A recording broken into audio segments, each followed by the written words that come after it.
Coder, seja muito bem-vindo a mais um vídeo criando uma to-do list no Flutter com o Provider. Esse é mais um vídeo, e não só mais um vídeo, como o último aqui, vídeo dessa série, tá? São no total, então, 20 vídeos. E espero do fundo do meu coração que eu consiga ter passado o máximo de conteúdo para você, tá? Porque realmente o objetivo era que você consiga aprender bastante, né? Gratuitamente, Dart e Flutter, e consiga, então, levar esse conhecimento tanto para o seu trabalho ou talvez até arrumar um emprego, né, nessa área, né, de criação de aplicativos mobile, tá bom? Então, se você curtiu, né, deixa a curtida para ajudar, que ajuda bastante o canal, tá? E se quiser entrar comigo e se aprofundar mais em Dart e Flutter, o link está aí na descrição para a próxima turma do Flutter Dicas Bootcamp. Fechou? Bom, vamos lá então, Coder, que a gente vai agora criar a nossa primeira extension, tá? Antes disso, só aqui nesse Add to do Screen, eu vou apagar esta parte aqui, tá? Que a gente importou esse Text Input Widget que a gente não está usando, tá? Eu apaguei então, eu vou salvar aqui e aí tudo ok. Bom, então se a gente descer aqui no Add to do Screen, a gente tem aqui a parte da data, certo? O Date Text Input Widget, tá? Então vamos abrir então o Date Text Input Widget e vamos descer até essa parte aqui do toISO 8601 String. Bom, então esse toISO 8601 String, ele transforma a data para a classe data, né? Que é esse datetime, certo? Ele transforma ele para uma string e aí a gente mostra esse texto aqui. Só que esse texto, né? Ele tá bem feio, na verdade, aqui na parte de data, né? Vamos selecionar uma data. E ele mostra, então, esse texto aqui. Só que esse texto está bem feio, né? Muito feio da gente ler, né? Um usuário que for brasileiro, né? Que for ler isso aqui, vai ser muito difícil de olhar assim de primeira e entender. Então, a gente precisa formatar esse texto, né? Para que fique mais claro para o usuário, né? A data, certo? E é isso que a gente vai fazer agora usando extension, tá bom? Bom, então, o que é uma extension, né? Uma extension nada mais, nada menos do que a gente poder adicionar funções extras para as nossas classes, tá bom? E aí, como eu disse, né, o date, ele é uma classe, né, chamada datetime, e aí a gente vai adicionar, então, uma função extra, né, ou seja, uma extensão, né, uma extension para essa classe datetime, para a gente poder, então, chamar essa função e aí formatar do jeito que a gente quer a nossa string aqui, da nossa data, né? Para um jeito realmente brasileiro de ver, né? Colocando aquelas barras, né? E aí colocando o primeiro dia, depois o mês e depois o ano, tá bom? Então, para isso, a gente vai vir aqui na parte de Shared, vamos clicar com o botão direito, vamos usar um novo arquivo, chamar Extensions, né? A pasta Extensions, e aí eu vou chamar aqui de date_extension.dart. E aí, a extension, a gente então começa escrevendo extension, né, que é a palavra reservada aqui do Dart, né, para extensão. E aí a gente vai chamar então de date extension. E aí a gente precisa falar aonde que a gente quer criar essa extensão. E aí, essa extensão a gente quer criar no datetime, né? Como eu disse, né, a gente tem a nossa data aqui, né, que é um datetime, e a gente quer criar uma extensão nela, certo? E aí, então, a gente vai criar agora a função. Essa função ela vai retornar uma string, certo? Que a gente quer retornar a nossa data aqui. Ela vai ser do tipo get e ela vai se chamar formatDate, que é como eu vou chamar, tá? E aí, abrimos e fechamos o escopo. Você pode até colocar assim, ó, um igual maior para ele já retornar direto, mas eu vou abrir e fechar o escopo, que acho que faz mais sentido para a maioria das pessoas. E aí, aqui dentro, a gente vai dar um return, né? Retornar o seguinte, tá? Eu vou fazer de tudo direto e eu explico coisa por coisa. Bom, vou abrir e fechar aqui, tá? Com dólar chaves, para a gente colocar então uma variável, que é o day.toString.padLeft 2,0 aqui. E aí eu coloco um barra, abro e fecho. Opa, peraí. Aqui fora, né? Coloco um barra, aí abro e fecho. Aí eu vou colocar um month.toString.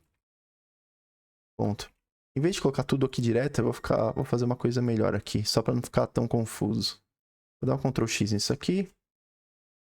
Criar uma final day. vai ser igual a isso. Vou colocar aqui formatted day. Formatted day, já que day já é uma palavra reservada aqui do nosso datetime, certo? Então, final formatted month vai ser igual a... Aí eu pego essa parte aqui. Ponto pad left 2,0. Certo? E aí, o final formatted year, ele vai ser igual a year, basicamente. Certo? Vou colocar aqui como string. Então, como string, a gente pode só adicionar um ponto to string aqui. Opa! Não aqui, mas aqui. Ponto to string. E aí, vou dar um Ctrl+C aqui, Ctrl+V, Ctrl+V.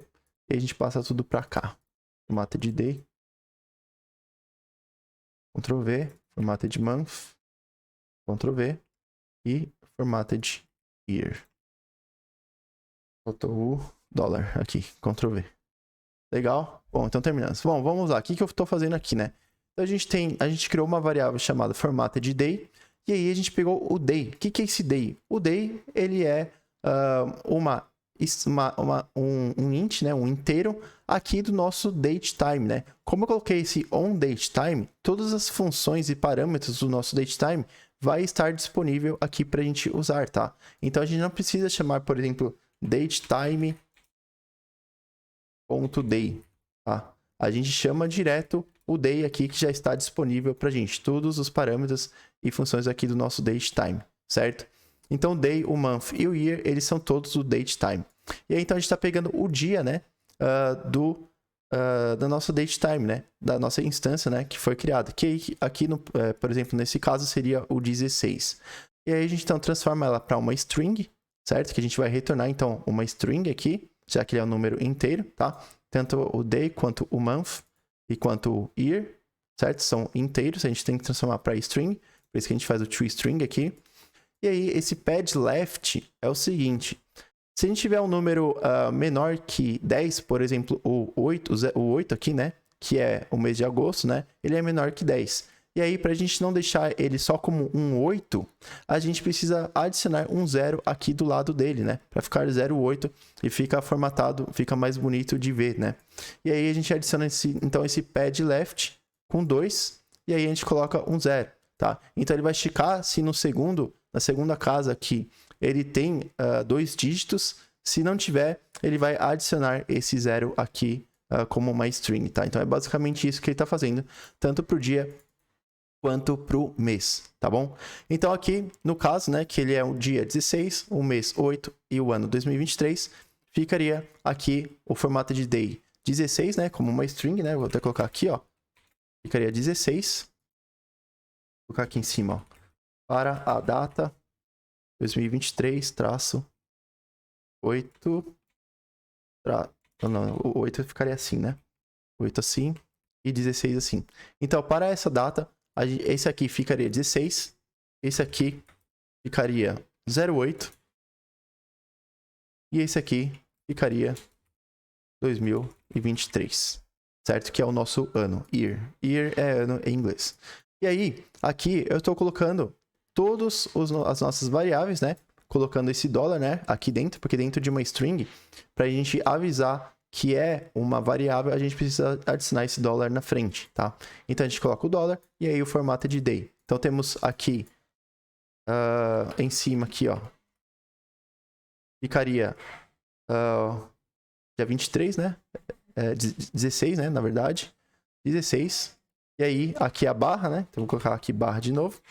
E aí ficaria aqui o mês 8, certo?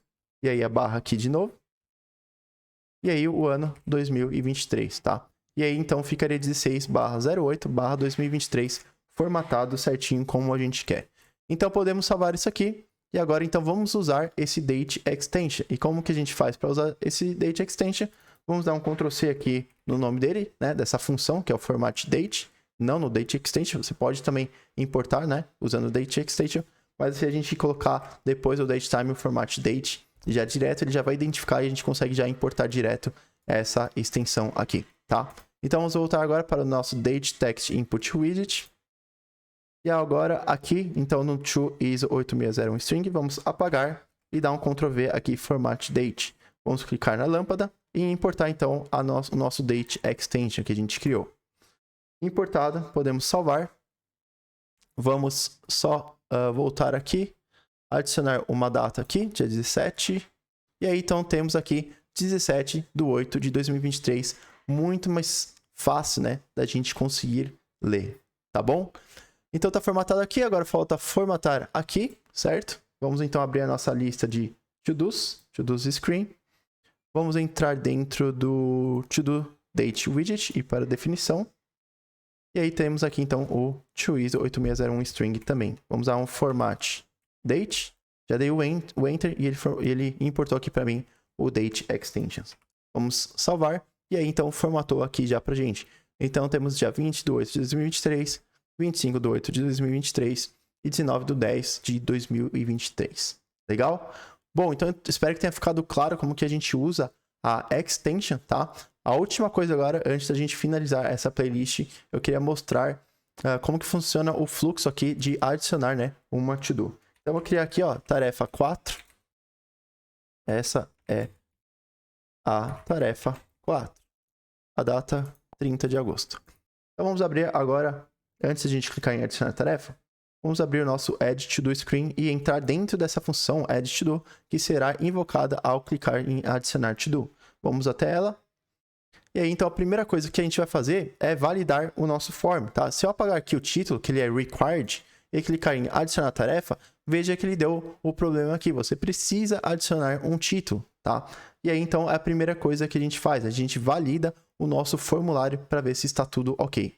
E aí, como ele não estava ok, ele não entrou dentro desse if. E aí, ele apenas mostrou o erro para a gente arrumar, tá? Então, vamos agora, então... Vamos agora adicionar, então, a tarefa 4, certo? E aí, agora ele está válido, né? Nosso formulário está válido. E agora vamos entrar, então, dentro desse if. Entrando dentro do if, a gente vai recuperar a nossa instância do To-Do Controller. E aí a gente vai fazer um await add to-do. Se a gente entrar segurando Ctrl, né, clicando nesse add to-do, a gente entra dentro dessa função, que a gente adiciona o to-do para nossa lista, e aí depois a gente salva o to-do, certo? O que a gente poderia fazer até aqui, né, é antes da gente adicionar o to-do, a gente salvar, né, porque se ele não salvar, ele pode dar algum problema, né, no nosso local storage e não conseguir salvar, e aí não faz sentido a gente adicionar o to-do, né? Ou a gente pode adicionar, como a gente está fazendo aqui, e aí se der o erro, né, a gente pode apenas remover esse to-do aqui, que acho que faz mais sentido, tá bom? Mas no momento vai ficar assim, você pode fazer isso, né, ficar de lição de casa aí para você arrumar essa parte, tá bom? E aí então a gente faz o sort to-dos by date, né, para ele organizar as tarefas, né, aqui, as nossas tarefas, por data, certo? E aí ele pode retornar um erro aqui, né? E aí se retornar um erro, ele vai mostrar pra gente com o snack bar. Vamos só simular então um erro aqui, só pra gente ver se tá funcionando o erro. E aí então, em vez de retornar error, eu vou retornar ocorreu um erro aqui, tá? Vamos salvar. Vamos colocar aqui tarefa 4. Opa! Deixa eu só ver uma coisa. Edit to do screen. Edit to do screen. Daí eu vou checar aqui. Se o erro for diferente de novo, tá bom. Então vamos fazer o seguinte. Eu vou até tirar toda essa parte aqui. Tá? Vou comentar pra gente não adicionar o to do. E apenas retornar um erro aqui. Tá? Eu vou salvar. Vamos colocar aqui então. Tarefa 4. Descrição. Essa é a tarefa 4. E aí, dia 17 de agosto. Então aqui eu estou retornando, né? Lembrando que esse string, pode ser nulo, ele pode ser ou não um erro, né? Se for um erro, vai retornar o erro aqui. Se não tiver erro, a gente vai apenas retornar nulo aqui, né? Que no caso vai vir o nulo aqui do nosso save to dos, tá bom? Então, adicionar tarefa e apareceu aqui o ocorreu um erro do nosso snack bar. E aí, toda vez que eu for clicando, ele apaga e coloca ocorreu um erro, tá bom? E aí, agora voltando. Ctrl Y. agora então salvando, tá? Então voltamos para o que estava, tudo ok. Adicionar tarefa, e aí ele pega e volta aqui então pra gente, pra nossa lista, tá? Então temos aqui a tarefa 4 que a gente acabou de criar, a 2, a 1 e a 3. E agora se a gente atualizar, temos aqui então o nosso aplicativo funcionando perfeitamente, tá bom? Bom, então é isso, finalmente terminamos então a nossa playlist. Eram 20 aulas aí na nossa to-do list criada no Flutter com o Provider. Passei por várias partes, tá? Realmente foi bem completo essa to-do list, tá? A gente viu extension, mixins, validações, formulários, gerenciamento de estado, gerenciamento de dependências, bastante coisa, tá? Se for preciso, reveja quantas vezes for necessário para realmente entender, principalmente para quem está começando a estudar Dart e Flutter agora, que é mais complicado de entender, tá bom? Mas eu espero que tenha sido claro as aulas. E se tiver alguma dúvida, é só comentar que vai ser um prazer de te ajudar, tá bom? Valeu, Coder, e se quiser então continuar essa jornada comigo, basta entrar comigo no Flutter Dicas Bootcamp, que está aí na descrição. Se não quiser se juntar, tudo bem também, continue assistindo os meus vídeos aqui do canal, que eu posto bastante conteúdo também, tá bom? Obviamente não é tão organizado e não tem tanto conteúdo assim quanto o Flutter Dicas Bootcamp, mas já dá uma ajuda para quem não consegue entrar no curso. Fechou? Valeu, Coder, então, e nos vemos então no próximo vídeo. Valeu!